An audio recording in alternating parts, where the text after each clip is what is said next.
Guys, welcome to Friday's episode. I've had a rough morning's sleep. There's something in my eye and I just can't seem to get it out. I can't help but feel that it's scratched up all the insides. Driving here was a struggle this morning. Laying bricks may be a bit of a struggle today unless this thing comes out. But if you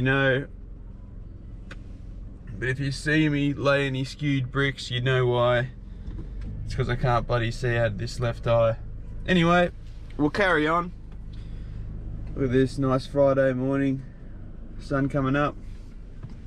We'll set up like I showed you yesterday. We'll do that front section, we'll get that up. Actually, half of the front only goes up to just underneath the window. The rest is weatherboard on top, so should be pretty easy to get that section up and potentially move on to the garage and start the overhand. We'll see how we go. I might change my mind later, depending on how we're feeling. But Fun Friday, let's have a good day. I'll get the mixer out and I'll set up a couple of batches for the boys to come and yeah, enjoy the episode, guys. Let's get into it. What's going on, everyone? Today we're going to do something a little bit different.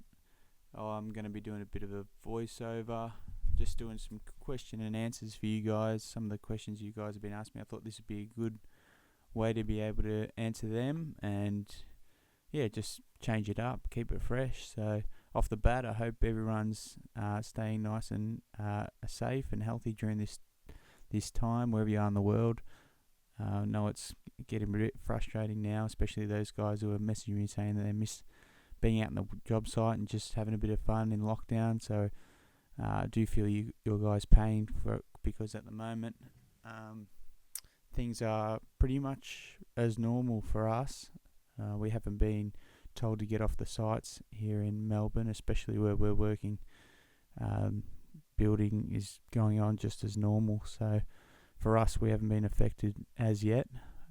We hope that it does stay that way. I think the cases seem to be coming to a bit of a stop. I know they're not growing nearly as much as they were even a couple of weeks ago now, so fingers crossed for everyone that the times can get back to normal as soon as possible. So today we've got me and Saucy just working on the front. Jack Rewalt, funny BT Engineering, actually sent us a funny comment on one of the videos saying that Saucy had drawn a lot of comparisons to Jack Rewalt. And for those who don't know, he's a Australian footballer, pretty famous Australian footballer. So it's funny enough that he actually gets that pretty often. So I thought that was pretty funny anyway. But today we're working on this rendered section at the front of the house. I've probably only got about 2 or 3 more days to go on this one. We got rained off today, which is a little bit frustrating. I think there's 3 days worth of pretty full on steady rain, so I don't know how much we'll get done in the next few days. It might just be a time to do all the paperwork and things like that we can do. So it's a bit of a pain, but yeah, out of our control, I suppose. Alright, so we'll get into some of the questions I'm just bringing up here. First one was from James Ham, and he asked, if he was to move to Australia, what would be the best place to move to? Where is the work? And wondering about our timber builds rather than our internal brickwork, and what sort of houses and brickwork we have here. So definitely, I don't know, speaking for the area I'm in, which is the western part of Melbourne, it is pretty full on at the moment, and doesn't look like there's going to be a shortage of work for any time in the near future. We've got developments left, right and centre heading out towards the coast, even to Geelong. We're seeing massive subdivisions happening there, and virtually work from about Melton area all the way through to Hoppers, where Point Cook is still expanding, and now we're looking at developments in Lara, even further down the coast as you get towards Ocean Grove, Torquay. Virtually everywhere within an hour radius of where I live is just got massive amounts of work, which is handy for me. But I reckon Western Melbourne is where majority of the work is at the moment. As far as our builds go, they're pretty straightforward. I know the ones that I've been doing, you might be able to tell by yourselves, they're virtually boxes and they're single skins. I'm not doing too much detailed decorative work or anything like that, so it's pretty straightforward with our single skin brick veneer. So yep, if you were to move down this way, you definitely wouldn't be out of work in the western suburbs, I don't think. So that's that one there. Thanks for the question, James. It's probably a good thing that none of you can see the bricks up close, because I am virtually laying bricks with one eye. As you heard in the first clip, I did have an eye infection on Friday morning. I went to the doctor's Friday afternoon with some complaints out of my left eye. I woke up in the middle of the night and it was pretty agitated with what I thought was a brick chip inside there. It turns out I had an ulcer inside my eye as well as an infection, so I had to take Saturday off work as well as the second half of Friday to make sure that was all taken care of, but all good now. So if I am laying some skew-if bricks, that's probably why. Where's Dino in this point?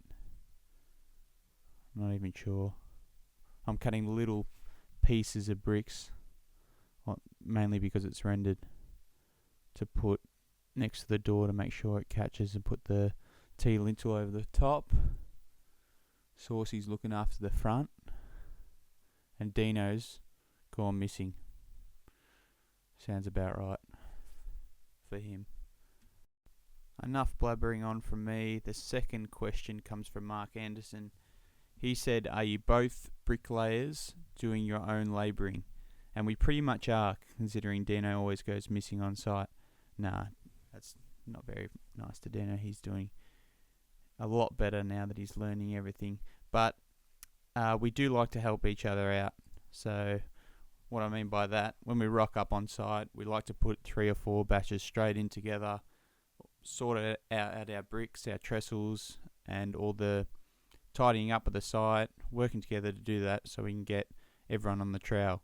So we can teach Dino, Source has been laying bricks for about 3 years on and off, so he knows what he's doing. He can get a few hundred in, as long as I'm laying all the time.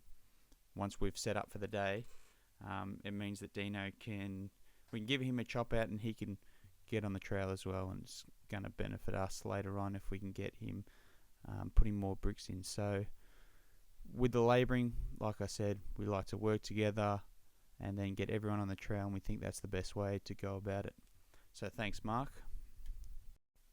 Okay, this question comes from Oleg, who I had a bit of a chat to the other day, and he says, I want to know about your day. How many hours a day do you work? How many days per week, most often? How are things with the pay?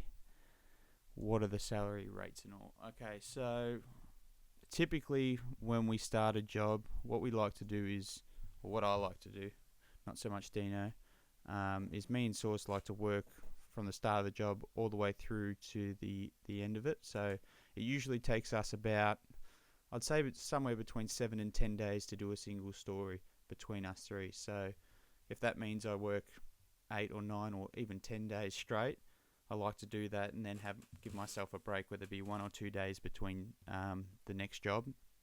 We just like to keep rolling with our momentum and doing so in that way. Having said that, we don't do silly hours throughout the day. We like to get to site, especially with the sun's up early like it is at the moment. Get to the site by about 6:30 and generally work to only about 3 o'clock. 3 o'clock at the latest. So if we're laying bricks, we use the last batch, put the last batch at about 2:30, use the mud up by 3, and then we like to pack up and be leaving latest 3:30. So we don't work very long, but we like to rock up every day, keep chipping away at it until we finish the job, and then have a couple of days in between to give our bodies a bit of a rest. So that's that one. the rates. So I don't know, speaking for myself, I can't speak for anyone else. I don't know too much. I have a few mates that are bricklayers. Across the board, I think the average, what I'm hearing here in the western suburbs of Melbourne, is $1.20, between $1.20 and $1.30 a brick. That's for a single. Second story, anywhere between $1.40 to $1.60 for the second floor is what we're getting, which is pretty reasonable. I don't think you can complain too much. I mean, there's some areas where the work's really starting to slow down, so we're not going to complain too much with getting $1.20 a brick. Is pretty damn good, in my opinion. So that's what it is for us, and for most guys across the board here.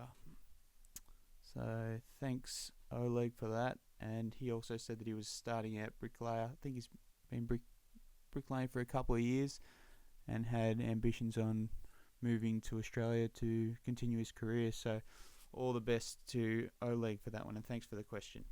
Well, we are really taking our time on this, what looks like 10-12 brick panel. So before them comments come in, yes, we know, rendered section, they should be going up faster than it is. Yeah, obviously that injury to the eye definitely was crippling me. So that's why we're sort of dawdling, I think, here. Anyway. Barry Matthews, if you're watching this, thanks for the comment. That was, do you tie the bricks onto the frame with ties? Great vid, by the way. So thank you for that, Barry. Yes, we definitely put our ties in. What we like to do is, I don't know, I think Australian standards is anywhere 4 to 6. I think it's maximum of 6 courses for ties. But what we like to do is every 5 courses we put a tie in every stud. Like you see, as you can see, I'm doing that right now. Putting our framing ties on every stud on the wall there. So we usually get a screws and screw them in, or I think with these ones we've got light duty ties, so we're just nailing them ones in with some clouts. But every 5 courses we're making sure that we're reinforcing our wall as best as we can with framing ties. So thanks, Barry. I've seen a heap of comments about these mudboard stands. They are an absolute must. If you're going out to work for yourself and you're in the process of getting all your equipment, these are a must-have, just to save on your back, bending over. Not to mention the efficiency and time you save by going down and getting the mud, as you see here, straight off, especially when it's at this height, around waist height. Very, very good idea. What Dino should be doing right now is making sure them stack. I think he's sort of doing it at the moment. No, he's buttering sauces bricks. What he should be doing is getting them brick stacks as high as what the mud board and mud stand is. I know, I wish I had my time sort of again as a labourer. Now that you bricklayed for a couple of years and you worked for yourself, it'd be good to, I always thought it was a good idea to go back to be a labourer and just know all them tips and tricks, what you like as a bricklayer. And it's just them little things that add up. The bricks being stacked high enough, the mud being at a good height, the mud being perfect, the mix, all them little tiny things that add up to not only saving the back of the bricklayer and looking after the welfare of them, but just for the efficiency in getting bricks in. So Dino's only new at the trade. I know he's been copping a bit of flack from some of the comments, but he is getting better for sure. I've got to get him on the ball a bit more, especially on these little rendered sections. I really should be getting Dino involved a bit more, but he's definitely come a long way, and he's still learning as well, so take it easy on poor Dino. I've had a few guys ask me about our zero boundary overhand garages that you've seen on a couple of the houses. I know this one, we're halfway up the garage at the moment. We're actually going to set up our scaffold on the next door neighbour's house and lay it just so they don't have a crappy wall to look at, and make sure we can do a nice job of that for them. But yeah, on these little sites and slabs here, especially in Melbourne, on these really tiny little blocks, We do get that quite a bit, the overhand, so it's a bit of a pain for sure. It does get sore on the back, and trying to wedge your way through the studs and noggins and things to lay the bricks, but you do get I think it's a $400 or $500 extra to do that. So I mean, we're not complaining too much. I'm actually getting pretty good at laying bricks from behind, so we're not complaining too much about that, whereas I'm sure for some of you guys it's a bit unusual to see. But the $400, $500, you know, it might take an extra half a day, really. When we do throw them in, we get them in pretty quick, and we're getting, like I said, a lot better at doing it, so we're quite used to it now. But yeah, it's just one of them things. Getting the wheelbarrow down is more of an effort, I think, than laying bricks overhand. On this side especially, it was more like a 3-guy effort to get the wheelbarrow down the side, because it was probably only 2 meters from the end of the house to that fence that you can see in the background there. And the first couple of days it absolutely pissed down with rain, so we had to have 3 guys try and get the wheelbarrow down there, one stabilising, one pulling, and making sure that the path was clear. But that's Melbourne. That's why you never know what you're sort of going to get weather-wise, and the size of these slabs as well. But like we said, a job's a job. We're not knocking anything back. More than happy to take what we can get at this stage. We have another question here by Kyle Arts. He says, "Why don't you wet boards before the muck? It will stop it drying out on the boards. Thanks."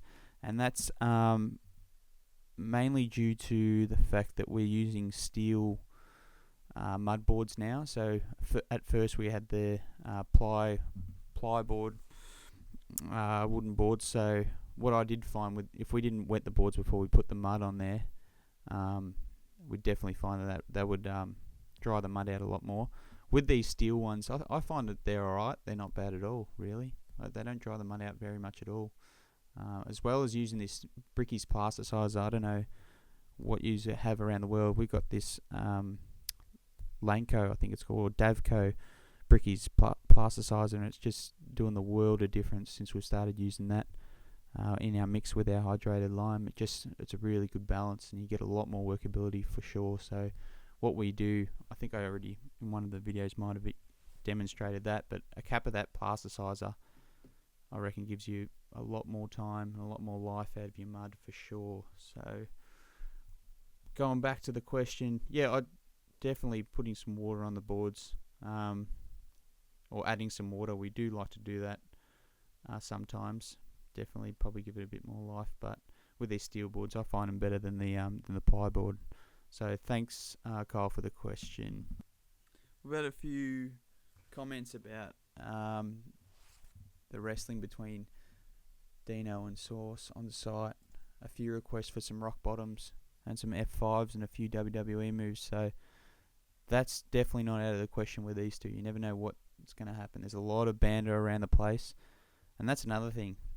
A lot of the guys commenting saying that our crew looks super chill and stuff like that, but don't underestimate these two. They're always at each other, Dino and Sauce, and no doubt there's going to be some more WWE footage coming up between them, or even I might have to get involved and teach them two a lesson, I think. Let me know if you want to see that. So what's going on here? I'm doing a bit too much talking and not enough laying from the looks of it. I don't know, I think we've got about 12 courses up in all this time of me talking. I've probably got through 12 questions nearly. Saucy. No, so that'll do us for this video. If you have any questions, send them in to us via comment, or send me a message on my Instagram or Facebook. Don't forget to connect with us on that at Hendos Bricklaying. If you like this style, let me know. I can do more of these types of videos and answer more of your questions. As you can see, not a very busy day on the bricklaying. More too much talking and having fun, I think. Hopefully it went alright. It's the first time I've ever tried the voiceover. hopefully I didn't stutter and mumble too much, and you can hear what I'm saying. But yeah, just thanks for your support, guys. Look forward to doing the next video, and we'll chat to you soon. Take care.